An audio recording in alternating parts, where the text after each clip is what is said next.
mecanismos sutis do processo obsessivo: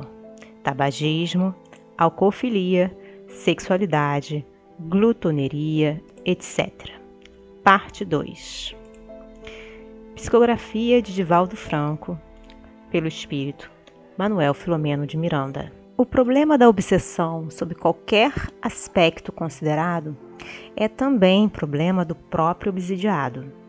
Atormentada por evocações fixadas nas telas sensíveis do pretérito,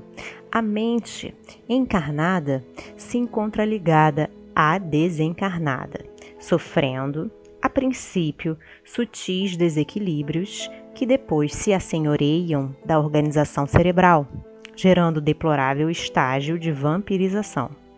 no qual vítima e verdugo se completam em conjugação dolorosa e prolongada.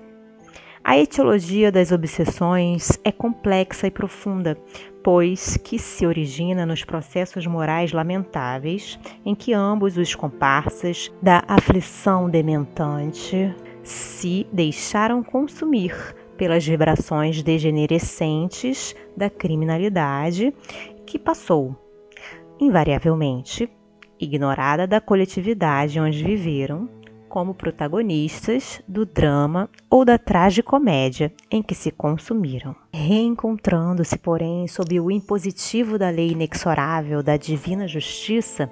que estabelece esteja o verdugo julgado à vítima,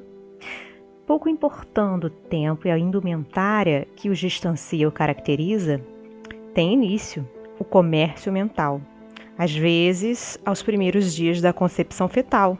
para crescer em comunhão acérrima no dia a dia da caminhada carnal, quando não precede a própria concepção. Simples, de fascinação e de subjugação, consoante a classificação do codificador do espiritismo, é sempre de difícil extirpação, porquanto o obsidiado, em si mesmo, é um enfermo do espírito, vivendo a inquietação íntima que, lenta e seguramente, o desarvora, procede, de início, na vida em comum como se encontrasse equilibrado, para, nos instantes de soledade, deixar-se arrastar a estados anômalos, sob as fortes tenazes do perseguidor desencarnado. Ouvindo a mensagem em caráter telepático, transmitida pela mente livre, começa por aceder ao apelo que lhe chega, transformando-se, por fim, em diálogos nos quais se deixa vencer pela pertinácia do tenaz vingador,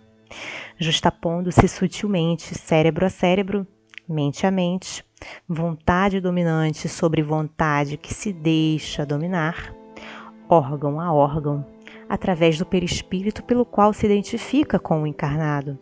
A cada sessão feita pelo hospedeiro, mais coercitiva se faz a presença do hóspede,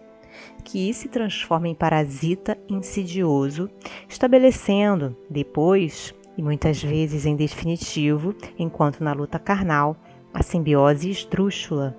em que o poder da fixação da vontade dominadora consegue extinguir a lucidez do dominado, que se deixa apagar. Em toda obsessão, mesmo nos casos mais simples, o encarnado conduz em si mesmo os fatores predisponentes e preponderantes, os débitos morais a resgatar, que facultam a alienação,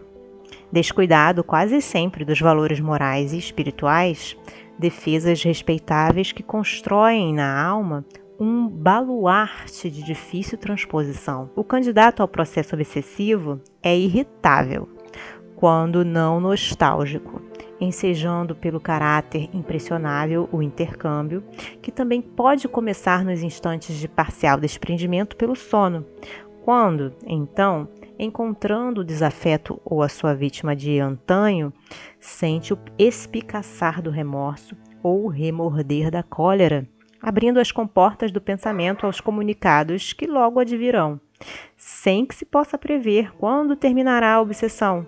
que pode alongar-se até mesmo depois da morte. Estabelecido o contato mental, em que o encarnado registra a interferência do pensamento invasor, soa o sinal alarmante da obsessão em pleno desenvolvimento. Nesse particular, o Espiritismo, e somente ele,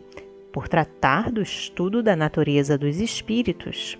possui os anticorpos e sucedâneos eficazes para operar a libertação do enfermo, libertação que, no entanto, muito depende do próprio paciente, como em todos os processos patológicos atendidos pelas diversas terapêuticas médicas. Sendo obsidiado um calceta, um devedor, é imprescindível que se disponha ao labor operoso pelo resgate perante a consciência universal, agindo de modo positivo para atender às sagradas imposições da harmonia estabelecida pelo excelso legislador. Muito embora os desejos de refazimento moral por parte do paciente espiritual, é imperioso que a renovação íntima com sincero devotamento ao bem lhe confira os títulos do amor e do trabalho, de forma a atestar a sua real modificação em relação à conduta passada, ensejando ao acompanhante desencarnado, igualmente, a própria iluminação.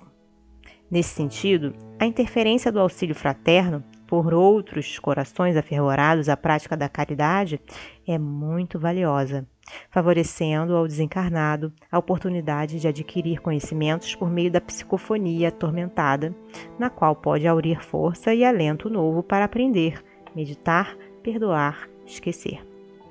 No entanto, tal empreendimento, nos moldes em que se fazem necessários, não é fácil. Somente poucos núcleos, entre os que se dedicam a tal mistério, o da desobsessão, encontram-se aparelhados, tendo-se em vista a tarefa que lhes cabe nos seus quadros complexos. Na desobsessão, a cirurgia espiritual se faz necessária, se não imprescindível,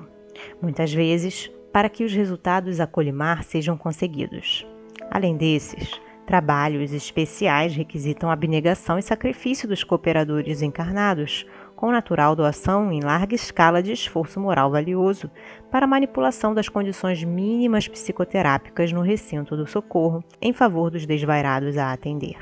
Nesse particular, a prece, igualmente, conforme preconiza Allan Kardec, é o mais poderoso meio de que se dispõe para demover de seus propósitos maléficos o obsessor. Por isso, em qualquer operação socorrista a que você seja chamado, observe sua disposição moral e ore, alçando-se a Jesus, a ele pedindo torná-lo alvo dos espíritos puros, por meio dos quais, e somente assim, você poderá oferecer algo em favor de uns e outros, obsessores e obsidiados.